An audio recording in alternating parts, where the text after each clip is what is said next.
What are the most damaging fallacies about business management?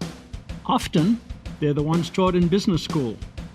David K. Hurst is here to expose them. This is the Economics for Entrepreneurs podcast. Entrepreneurs are economic heroes. They improve others' lives with preferred products and services, innovation, and value.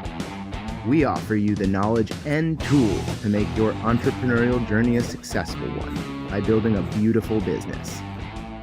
Now, here's your host, Hunter Hastings.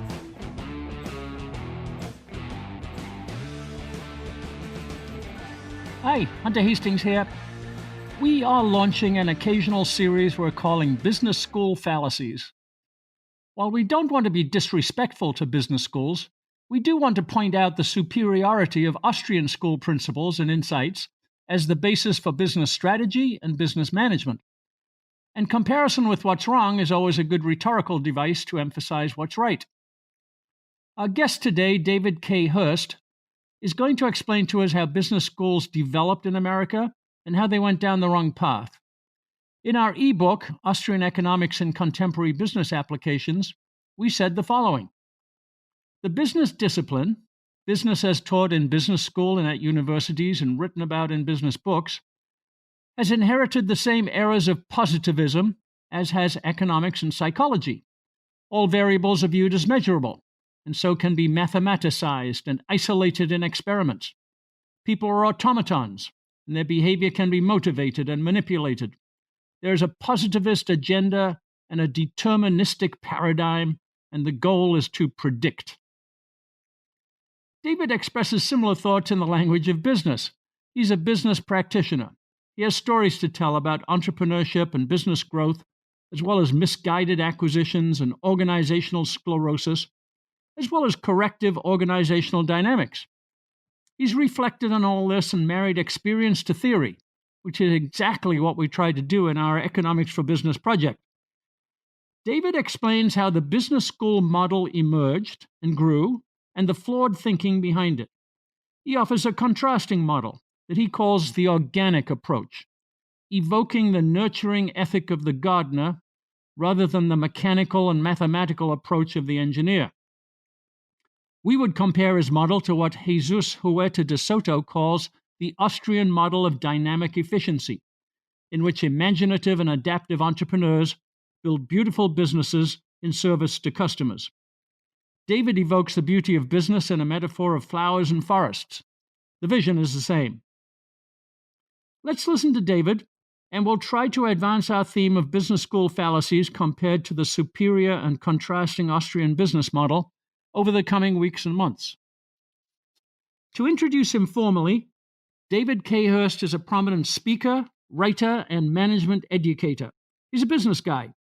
He was executive vice president of a large North American industrial distributor with sales over $1 billion, employing 1,600 people, and was part of the senior management team that saved the organization from bankruptcy during a severe business recession and turned it to profitability and growth. On the academic side, he has an MBA in finance from the University of Chicago and a BA in psychology from the University of the Witwatersrand.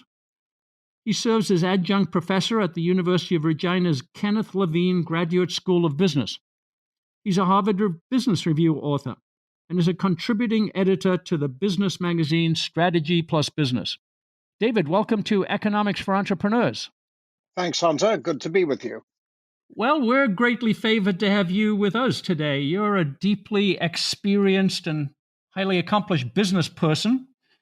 You're now an educator and an advisor, and that's at the highest levels, such as the Global Peter Drucker Forum. We're fans of Drucker's work here. You're an author, you're a writer, and you say you're a reflective practitioner. You make sense of experience, and you reach out for theory where it can help you make sense of experience. And we very much support that way of looking at business in the world. Sense making begins and ends in practice. And the theory can help rationalize it, and that's what theory is for. So we support all of that approach. And where I'm going to start, David, is you've said that a lot of how we're traditionally taught to think about business and management is wrong. That could be formal teaching in business school, or it could be business books, or it could be other forums. So let's start there. Let's understand what's wrong with the way we've been taught to think about business. Well, thanks, Hunter. Not quite so much wrong as totally inadequate to the requirements of the situations in which one finds oneself in business. I should say, by way of background, that I was born in the UK, but actually grew up in South Africa, where I had all kinds of unusual experiences and had an opportunity in the early 70s to go to the University of Chicago and study finance on their MBA program, which I did. And I emerged from Chicago believing, or at least accepting, the um, basic assumptions which lay behind business education at that time, which was heavily influenced by what I came to understand was neoclassical economics. That is, it believed in greed as the primary motivation. It was all about individual self-interest, utility maximization, I think was the word. It was heavily rationalistic in that it believes that we ought to behave like little mini scientists with everything based on evidence and data.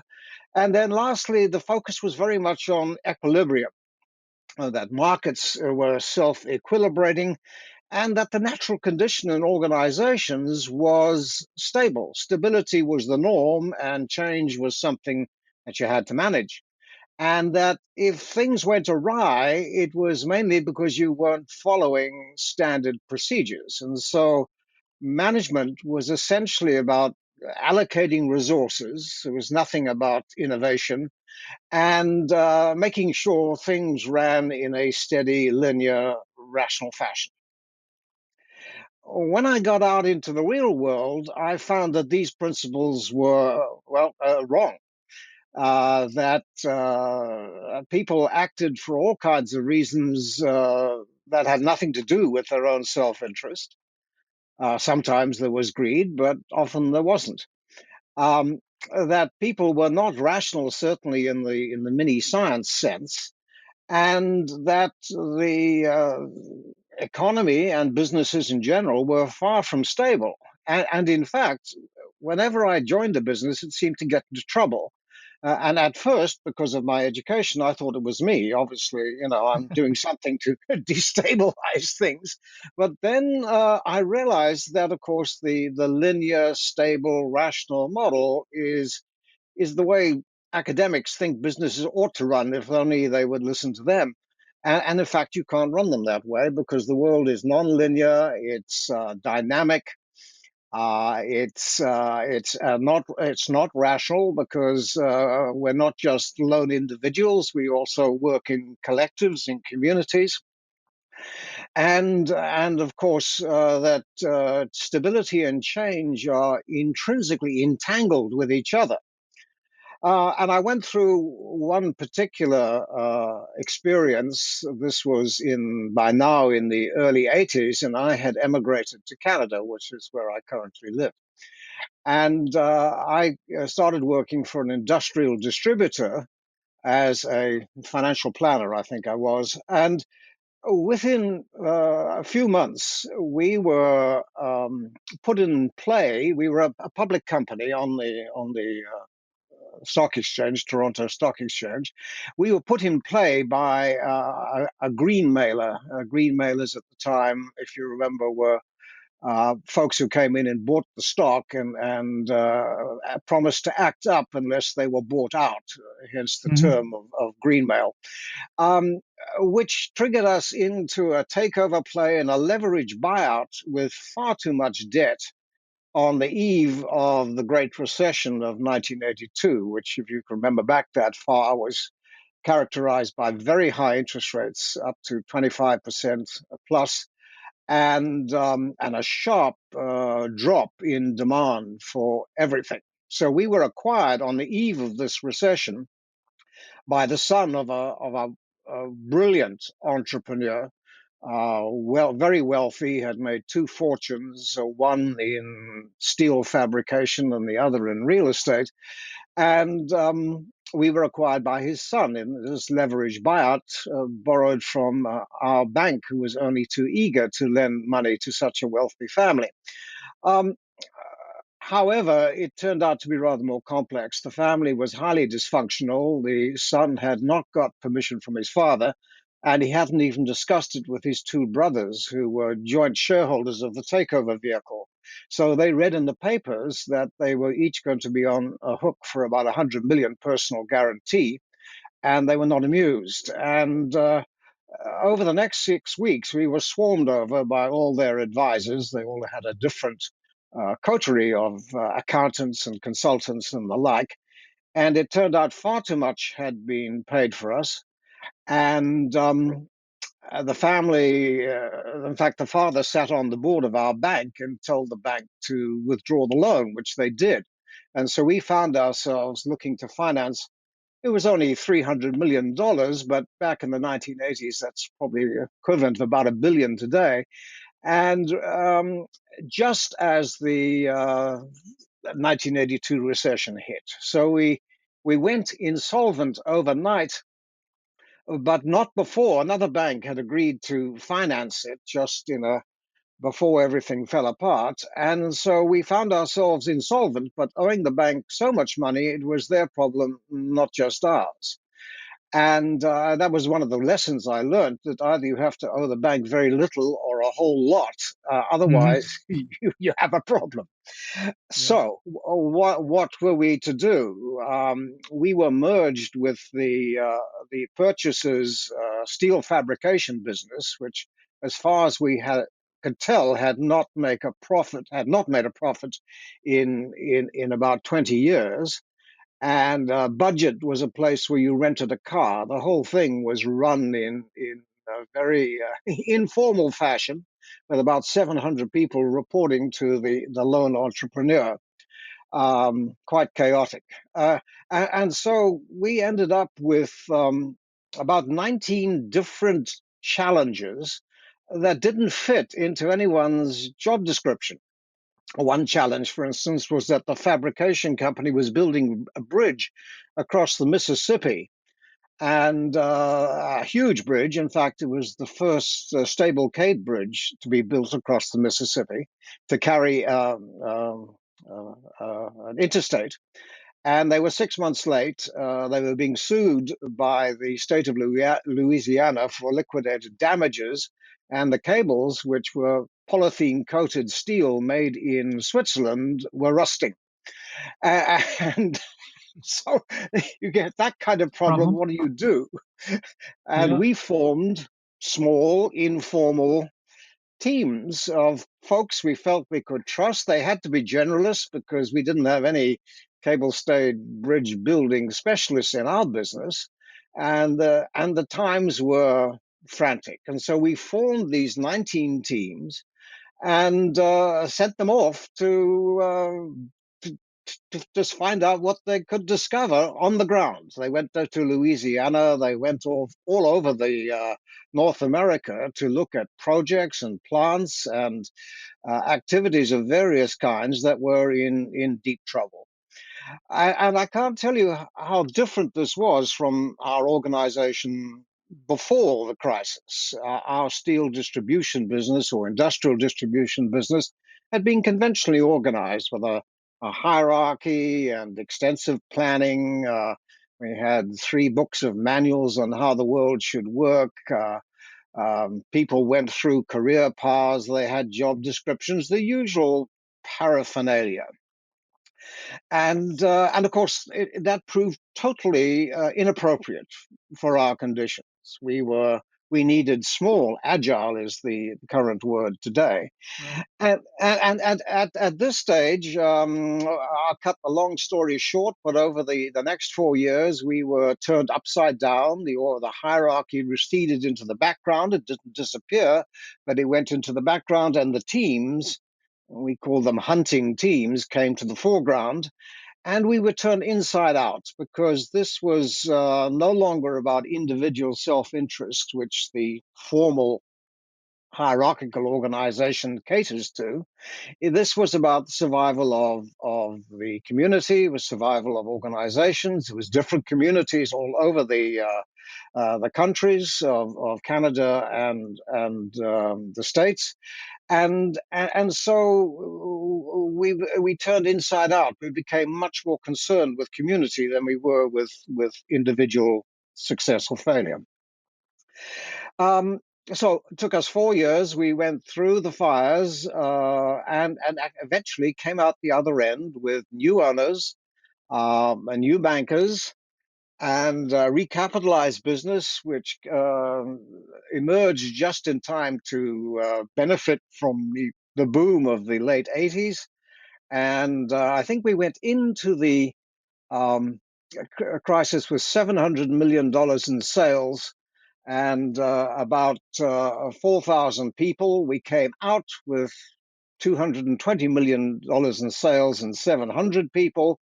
And then over the next 5 years, we grew to over $1 billion in sales, combination of economic recovery and acquisitions. David Hurst is telling us his entrepreneurial journey story, full of exactly the surprising turns and uncertainty for which entrepreneurs need to be prepared. Our online course, The Austrian Entrepreneur's Journey, can help you. Check it out at e4epod.com/journey. That's the letter E, the number 4, the letter E, pod.com/journey. And now back to David's journey. So, David, how did you interpret that experience? Did the business school knowledge that you got from the University of Chicago help at all? Being a reflective practitioner, I sat down at the end of this and tried to make sense of what had happened, because it's quite clear the frameworks I'd learned in business school just weren't up to the task. And I wanted to understand why. I found a framework initially in Taoist philosophy, Yin Yang Philosophy. It seemed to us that there were two dimensions or two processes going on in parallel in the organization. There was a hard, productive yang process, which had always been in the foreground, and a softer, creative, informal, collective yin process in the background. And when we hit the crisis, the two had reversed. The yang had gone into the background and the yin came to the foreground. I didn't call them yin and yang in the article I wrote. I called them boxes and bubbles, boxes being the formal box structure, which productive, large-scale organizations end up using. And bubbles were the soft, informal teams that we formed at a moment's notice. They formed easy coalitions with each other, and when they did the job, they burst, they disappeared, and went back into the mixture out of which new bubbles could come. And I wrote the article. I sent it off to the Harvard Business Review, never expecting in a million years they would publish it. And they wrote back 6 weeks later and said, "We love it. We're publishing it almost without editing." And it was published as Of Boxes, Bubbles, and Effective Management. And it became a bestseller at the time. It attracted some interest from academics, particularly heterodox academics who were not in the mainstream, who taught greed, rationality, and equilibrium. And there was a young PhD candidate by the name of Brenda Zimmerman at York University, as it was then. She had lost her organization she was doing a case study on for her thesis, and we made a presentation at the university, and she came up afterwards and said, would you be interested in letting me use your company as a study for my focus on using complexity theory and chaos theory to understand how organizations really work. And I said, well, no, sure, let's do that. And she introduced me to complexity theory, to systems thinking, and I'd always been into systems thinking somewhat, but this was a different take on systems thinking. And what had struck me was that it had taken a great crisis for this change to take place. And that fitted with my career experience, where organizations went through relatively long periods of apparent stability, and then it was interrupted by a crisis of some kind, just like the pandemic we're currently experiencing. And I couldn't find any theory to support this. And I looked around for other organizations that change in times of crisis. And of course, I found them in nature. Nature uses crisis to shake up the established order and to renew its systems. And in particular, Brenda Zimmerman introduced me to the writings of Canadian ecologist by the name of Buzz Holling. And Holling has something he calls an adaptive cycle, which he used to understand ecosystems, like forests, for example. Mhm. And just to explain it to you with a graphic, it's an infinity-shaped loop, a Möbius strip, if you prefer. A quick note: did you know that we provide supplemental materials for each podcast?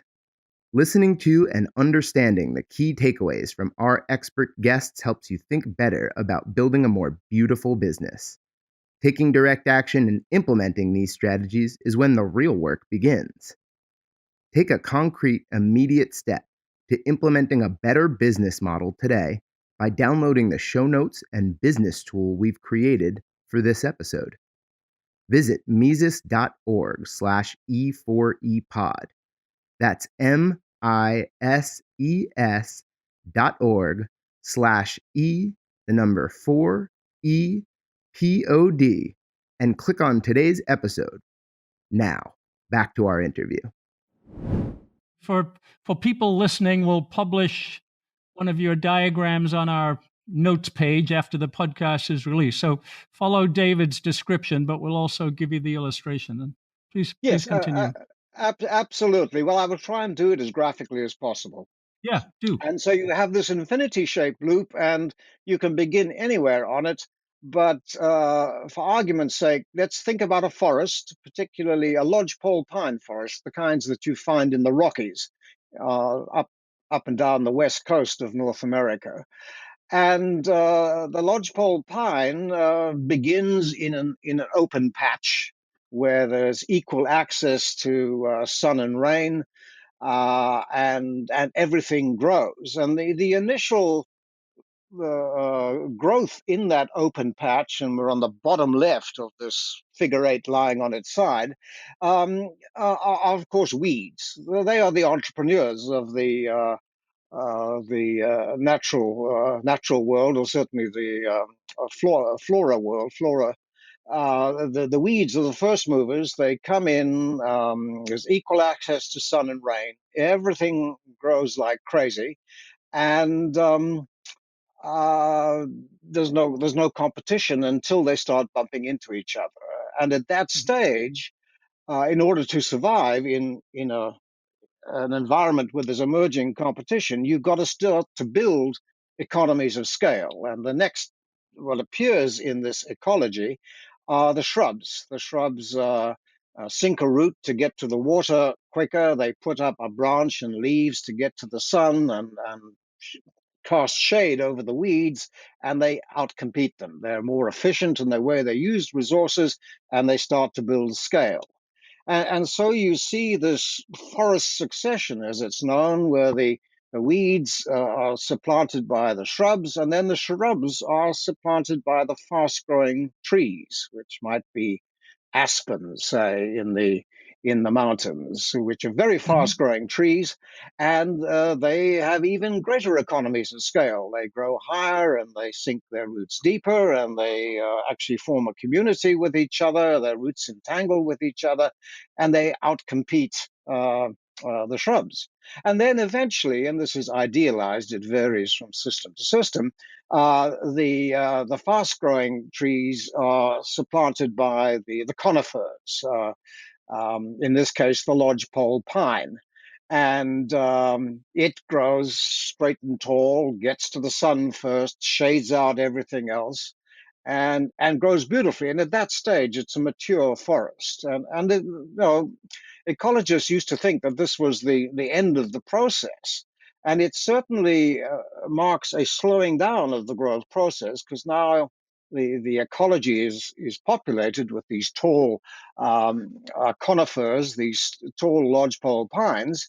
But change has not stopped. It turns out that the lodgepole pine is a self-pruner. As it grows up, it drops its lower branches on the ground. And then eventually, after about 30, 40 years, depending on the climate, it gets attacked by insects like mountain pine beetle that actually kill it and creates standing firewood. As a result, you get fires in the forest when lightning strikes, because there's so much fuel ready to burn, and the fire clears away the fallen branches and the dead trees, recycles their ingredients for the next generation, and of course, the young big trees survive and carry on to last a little longer. And this, I suddenly thought, wow, this is an interesting front loop. By now, we're at the top right. We've grown in scale. The vertical dimension is scale. So we started off small and fast weeds, and we ended up big and slow trees.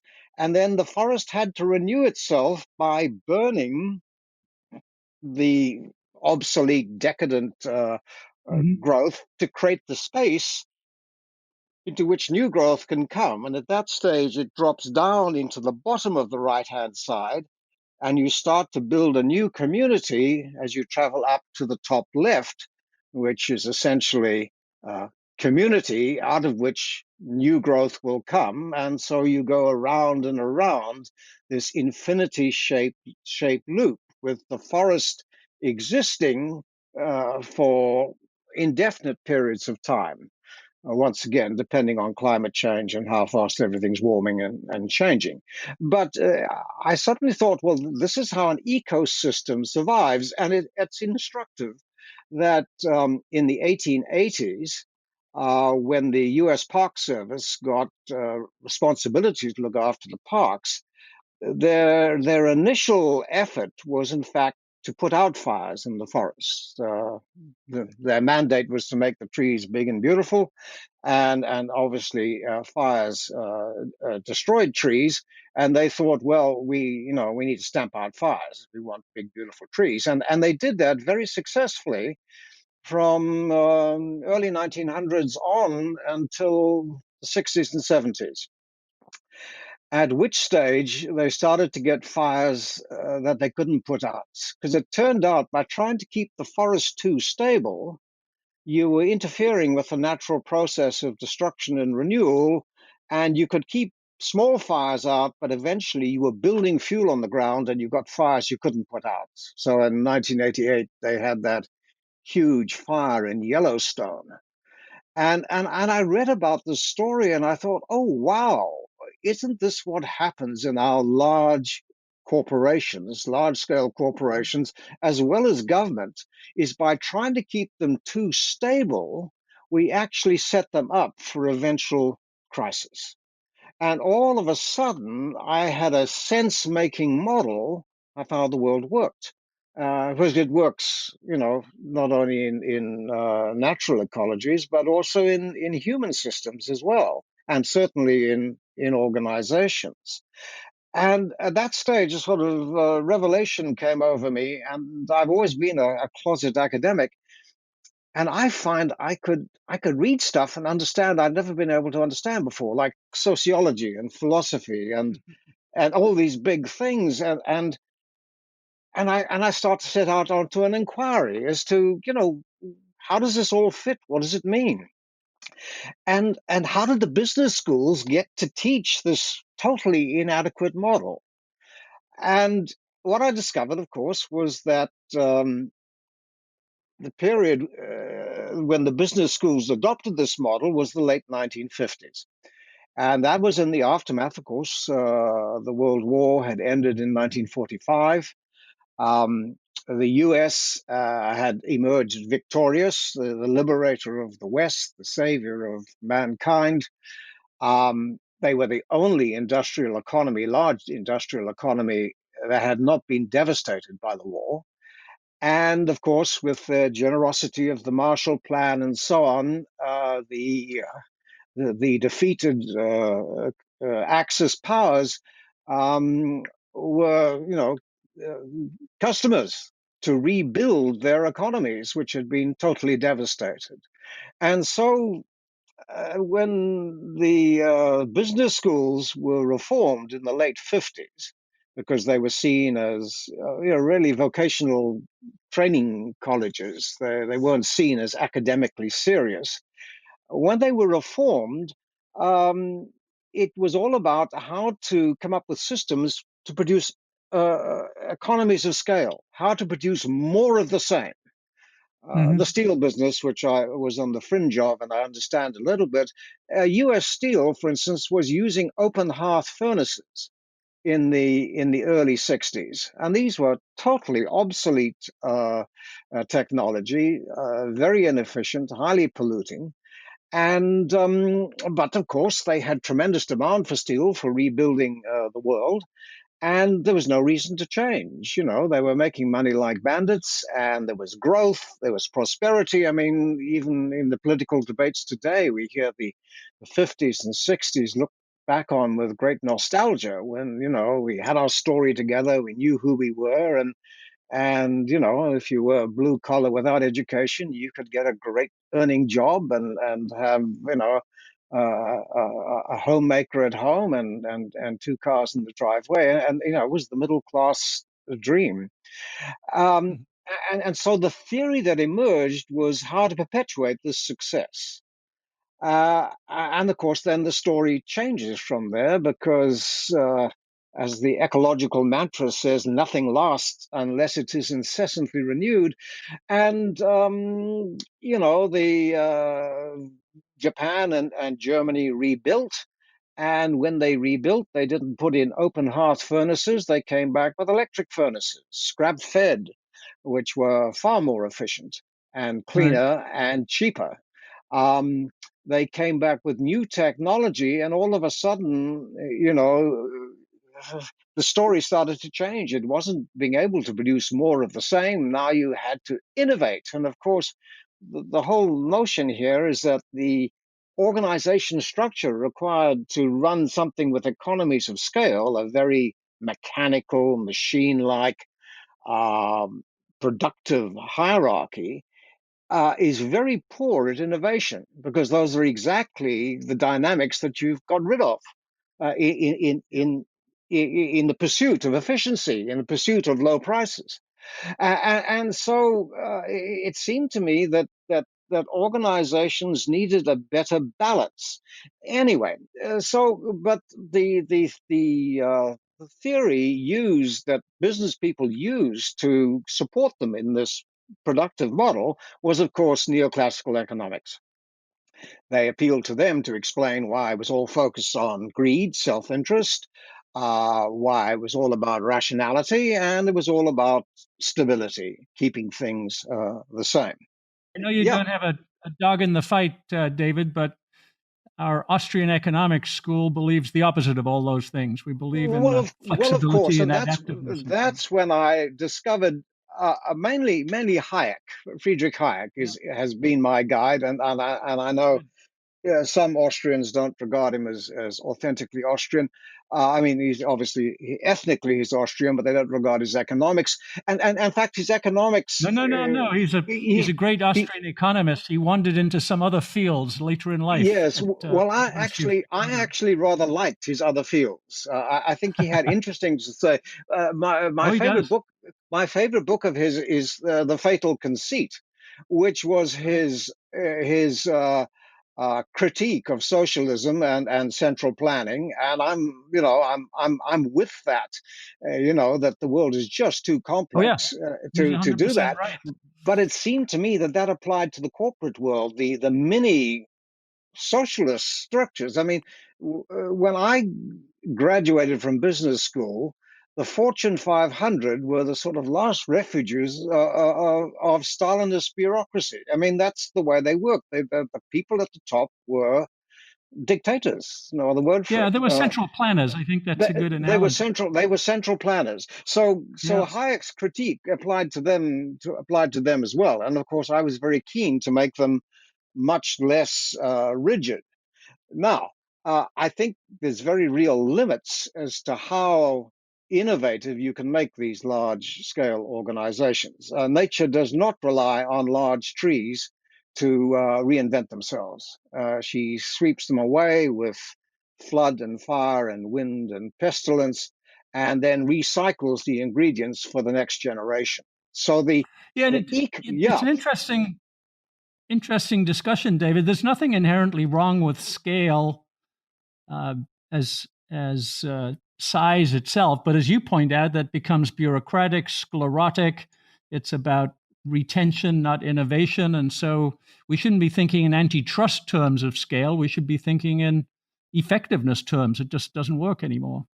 Yeah, it certainly gets to that stage. Well, I'm not entirely sure we can dispense with antitrust, because the the the temptation, in fact, when I took Holling's adaptive cycle and applied it to human organizations, of course, people can think and move, and trees can't do that. I had to add some extra dimensions, and the extra dimensions I'd have took the infinity loop, and the left hand side I called all about passion. I said enterprises are conceived in passion.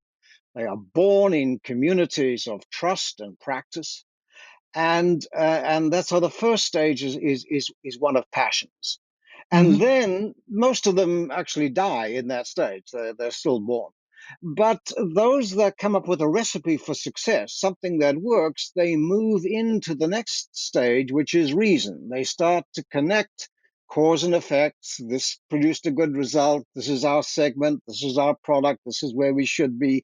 There may be some strategic pivots at that stage as they calibrate where they're at. And they start to get into the rational mode. And that's fine. The rational mode is there, but it's not universal.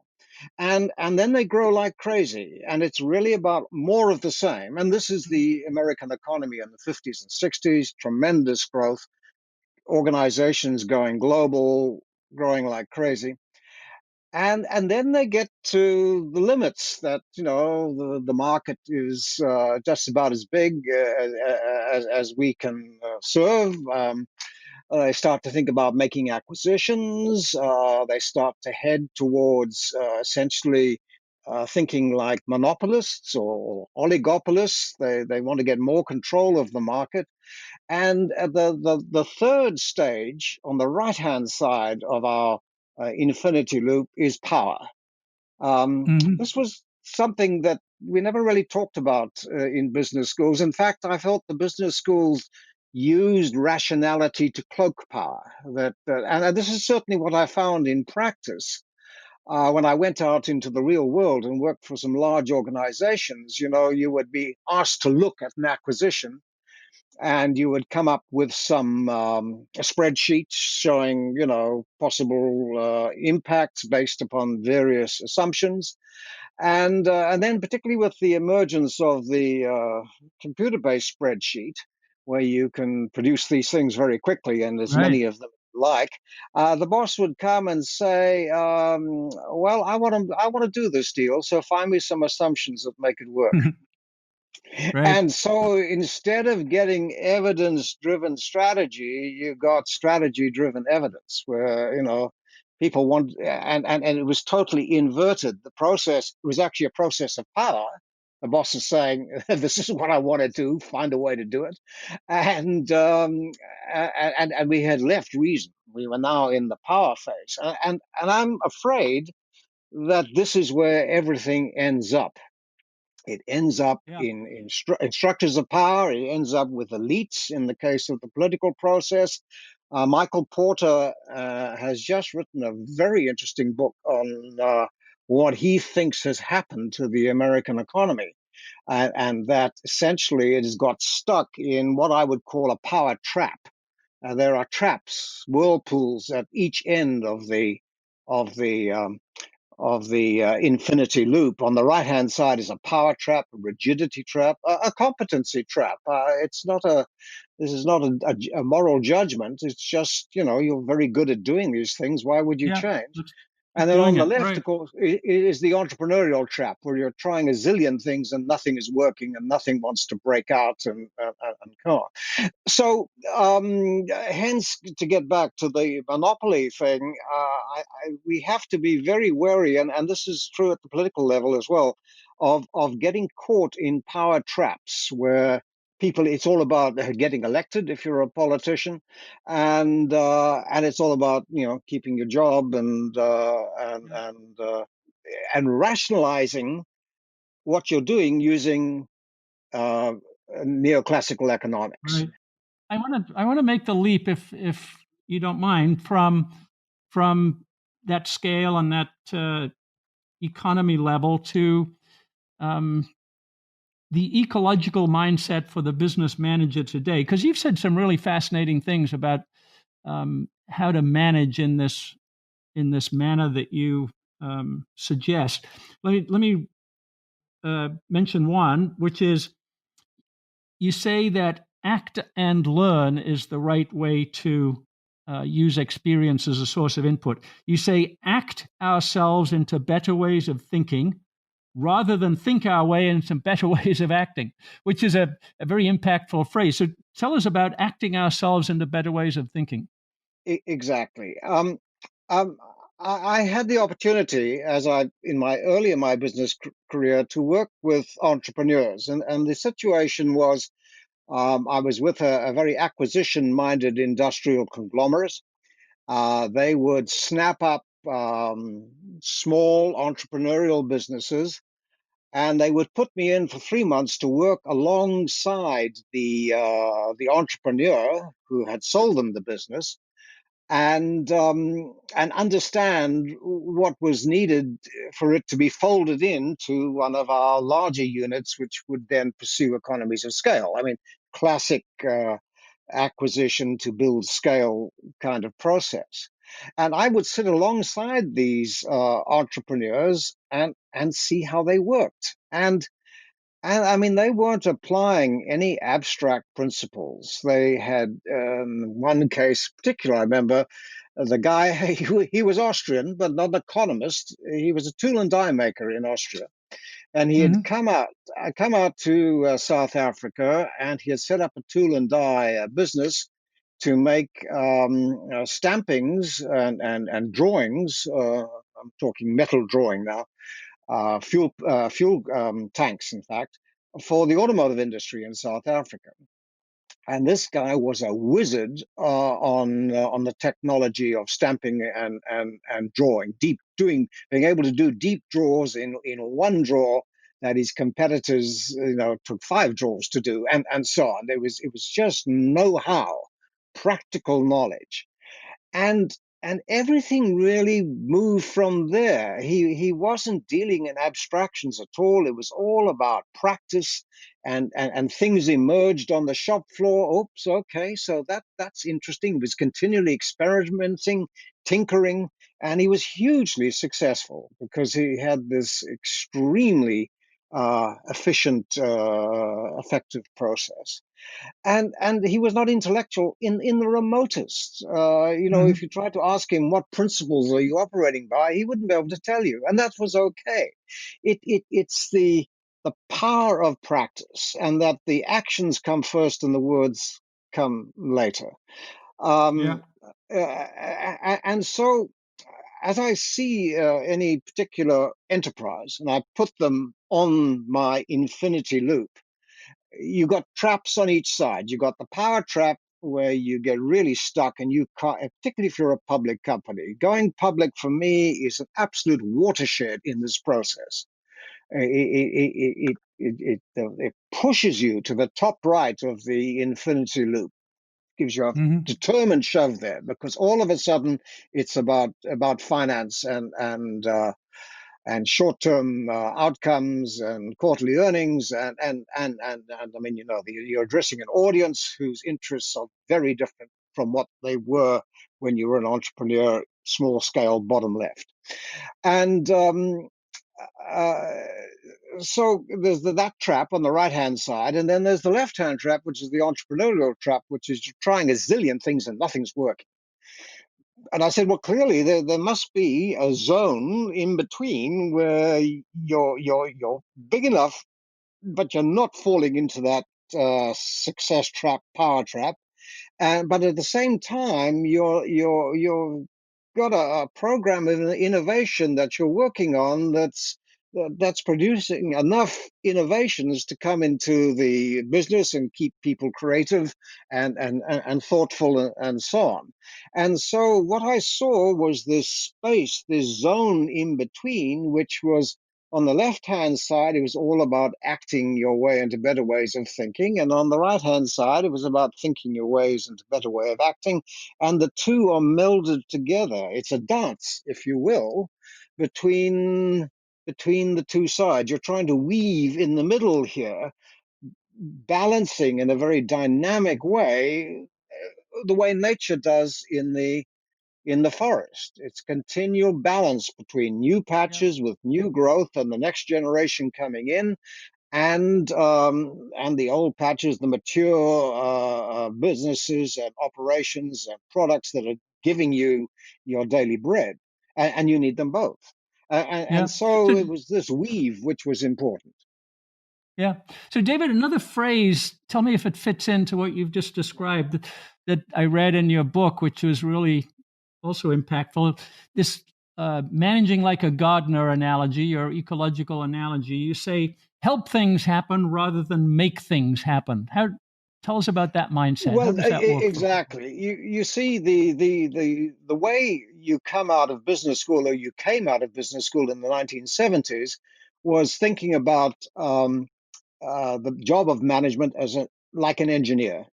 You had this machine which required to be, maintained, lubricated, fixed, parts replaced sometimes, but it was essentially a machine, a smooth running machine. And you think like an engineer, and that's okay in certain circumstances. There are machine-like aspects to enterprises, but taken to the limit, if that's what you're doing, you're going to end up in the power trap on the right hand side. So, on the other hand, on the left hand side, you've got wild nature, and it's let everything hang out, and that clearly is very much hit or miss, and it works at the ecosystem level, it works at the Silicon Valley level, but it doesn't work well Hmm. at the enterprise level.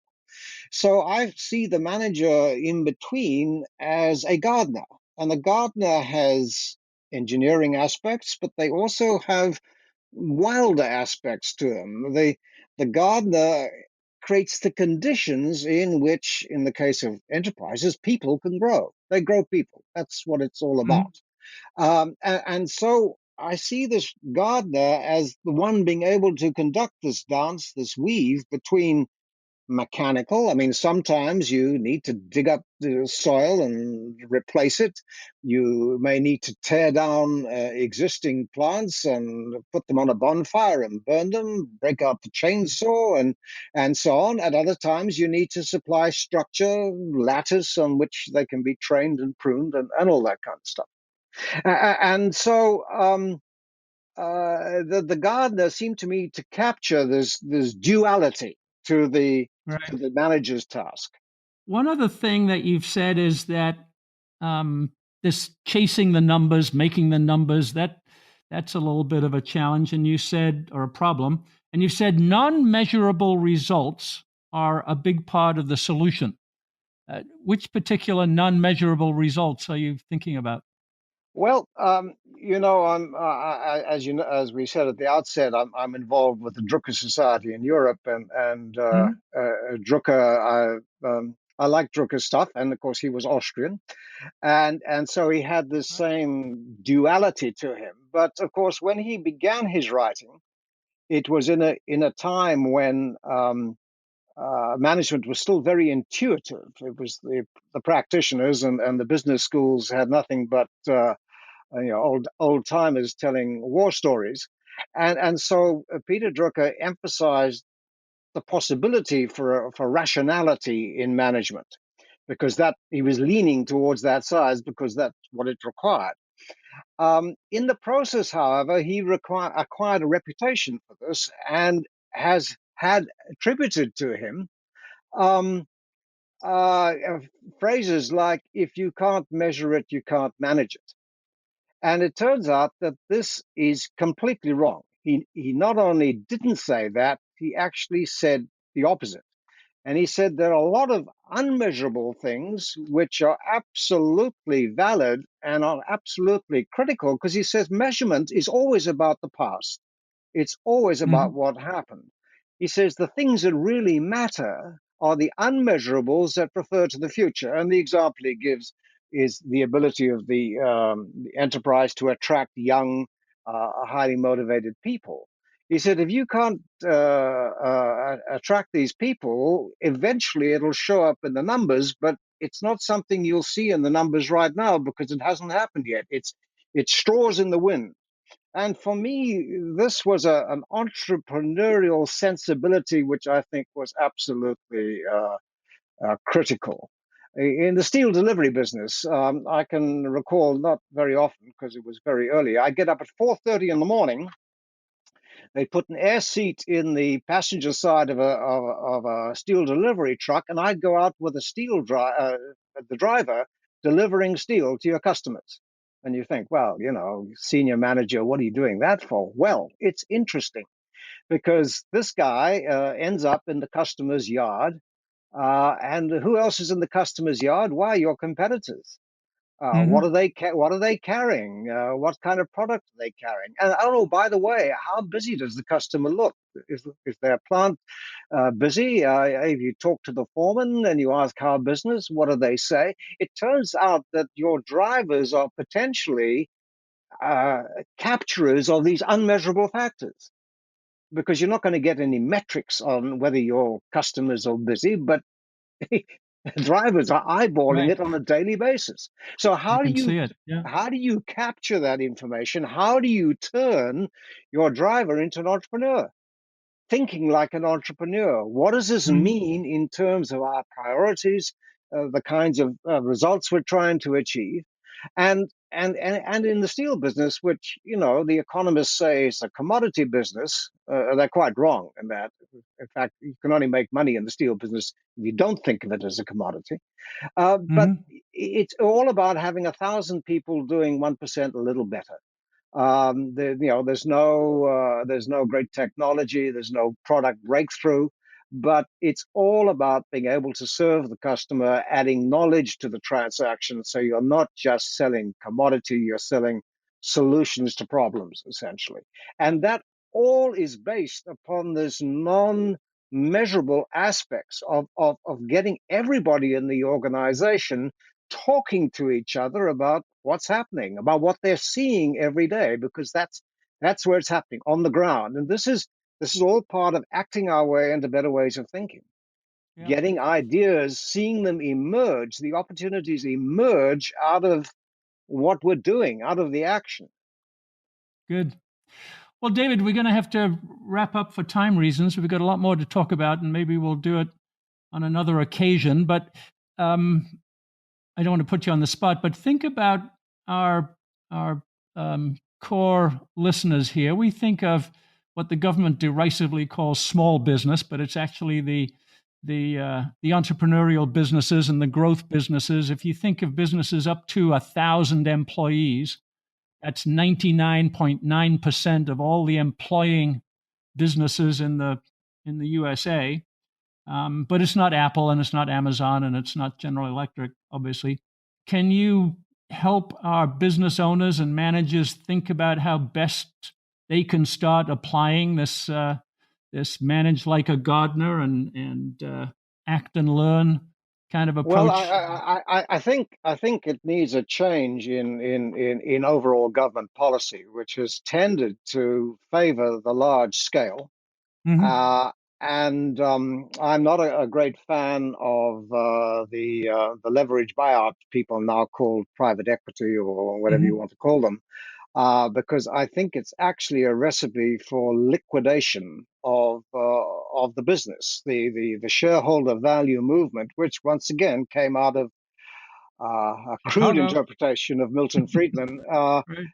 It has, I think, been extremely damaging to the American economy. Uh, you've got large oligopolies. It's led to a focus on a bloated financial sector. Financial sector is, in my view, dysfunctionally large. You've got, all the lot of brilliant minds going off to Wall Street when they should be on Main Street. I mean, Yep. that's the lifeblood. That's where the jobs are. That's where the meaning is. That's where the stories are. I mean, it's all about story. And if you worked in your family worked in a furniture factory built around High Point, North Carolina, you could have had 3 generations there. Send it off to China, you've destroyed an entire family story. Not only Hmm. just the earnings, it's the meaning of what they do every day, and that's in the local work. So I see them as the vehicles for rebuilding community, and they need a lot more help from the federal government. And this other aspect of developing people, growing people, private companies, I think, are in the best position to adopt this ecological model because they're very leery of debt, which is a real issue when you get to the public companies. And they discourage careerism, where, every 2 years the manager moves on to a new assignment. Hmm. And I think they're all about building a community of trust and practice. And I think that's absolutely critical. Good. Well, it's a little bit of what we're trying to do. So, um, David, thank you for today. It's very inspiring and instructive to listen to you talk about where business management thinking has gone wrong, and some ways to think about it in a better way. We left a lot unsaid, so I hope I can persuade you to come back again, maybe in a few weeks, and we'll talk about some of the things we didn't cover. But today was magnificently helpful for us, and I thank you very much. It's a great pleasure, Hunter, and thank you for the invitation to be with you and your community. Economics for Entrepreneurs is a production of the Mises Institute. To explore more content like this, visit Mises.org. That's MISES.org. For more from Hunter Hastings, check out hunterhastings.com.